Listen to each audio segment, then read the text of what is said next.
പ്രമുഖ എഴുത്തുകാരനും മാധ്യമപ്രവർത്തകനുമായ ബാബു ഭരദ്വാജ് ഇനി ഓർമ്മ. 5 പതിറ്റാണ്ടുകാലം കേരളീയ പൊതു സമൂഹത്തിന്റെ വിവിധ കർമ്മരംഗങ്ങളിൽ ജ്വലിച്ചു നിന്ന അദ്ദേഹത്തിന്റെ മൃതദേഹം കോഴിക്കോട് മാവൂർ റോഡ് ശ്മശാനത്തിൽ സംസ്കരിച്ചു. കോഴിക്കോട്ടെ സ്വകാര്യ ആശുപത്രിയിൽ സൂക്ഷിച്ച മൃതദേഹം ഇന്ന് രാവിലെ 9:30യോടെയാണ് ബാബു ഭരദ്വാജിന്റെ വസതിയായ ഭൂമികയിലെത്തിച്ചത്.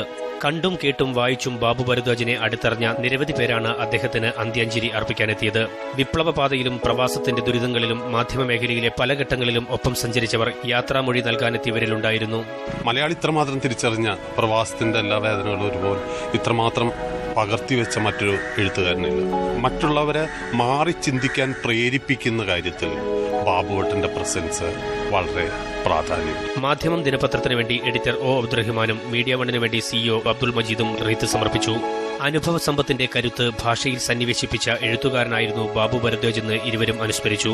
മീഡിയ വണ്ണിന്റെ നാൾവഴികളിൽ ശക്തമായ സാന്നിധ്യവും നേരും നന്മയും മുറുകെ പിടിച്ചുള്ള ഞങ്ങളുടെ പ്രയാണത്തിൽ ദിശാബോധം പകരുകയും ചെയ്ത ബാബു ഭരദ്വാജിന് ഞങ്ങളുടെ യാത്രാമൊഴി.